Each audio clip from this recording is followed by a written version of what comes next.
Editorial, A Larger Heart, by Jeffrey O. Brown. Jeffrey O. Brown, Ph.D., is the Associate Editor of Ministry and an Associate Ministerial Secretary of the General Conference of Seventh-day Adventists, Silver Spring, Maryland, United States. Standing in line at a photo printing shop in Manchester, England, I saw it, a beautiful poster advertising a family life seminar at a local synagogue. "Sounds really appealing," I commented to the rabbi having the poster printed. "Oh, you wouldn't be able to attend," he said. "It's only for Jews." I tried to establish common ground.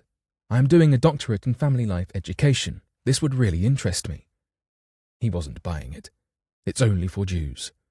Finally, I blurted out, "I am a Seventh-day Adventist minister. We honour the seventh-day Sabbath."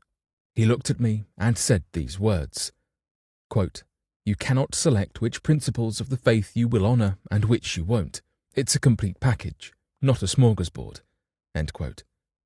I did not agree with his application. I felt we should share. But I had to agree with his aspiration. The people of faith embrace the totality of the biblical message. James said, quote, "You can't pick and choose in these things, specialising in keeping one or two things in God's law and ignoring others." End quote. I realised the need to be faithful. Contributing to the whole. It was perfectly clear to the disciples the other was wrong. He was performing a religious act similar to theirs, but in a different way. The disciples believed they had it right, so the only question to be answered then was how to silence other voices on the topic. The Master's reaction? "Jesus wasn't pleased. Don't stop him. No one can use my name to do something good and powerful, and in the next breath slam me. If he's not an enemy, he's an ally." Allies. Jesus said these were not competing voices. They were complementary voices. Each was contributing something to the whole. I realised the need to be charitable. Samuele Bacchiocchi's landmark publications on the Sabbath have been followed by other authoritative works. Indeed, there has been a growing interest in the topic among Christians of many persuasions. We must applaud new insights into making the Sabbath a delight, the holy day of the Lord honourable. But the Sabbath is more than a balm for stressed-out leaders. Too often, the healthful benefit of the commandment is emphasised at the expense of Jesus' finished work of creation and redemption. The Lord has given us a memorial of his crucifixion. It's called communion. He has given us a memorial of his resurrection. It's called baptism. And in the Sabbath, God has given us a memorial of his creation. It is not one day I select from the 7 for my own purposes. It is the Sabbath of the Lord your God. I cannot pick and choose.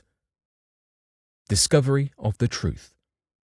In our joyful discovery of truth, then, first let's be faithful to the biblical text.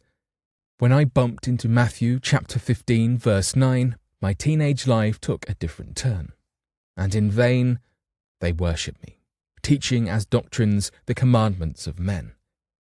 Let's have the heart to choose divine commandments over human traditions. Second, let's be charitable to those whose faith walk may be close to ours, but not identical. Professor Mary Stuart Van Leeuwen, with her emphasis on grace, maintains, quote, "It would be an irresponsible Christian who did not listen to her sisters and brothers in other parts of the Church Universal." End quote. The Seventh-day Adventist Church has been blessed and shaped by sisters and brothers in other parts of the Church Universal. Let's have the heart to learn from each other. How can we see each other as allies? Scripture says, quote, "The Lord does not look at the things people look at. People look at the outward appearance, but the Lord looks at the heart." End quote. Ultimately, seeing the bigger picture has one requirement: a larger heart. For bibliographical and biblical references on this article and for much more content for pastors and church leaders, please visit ministrymagazine.org.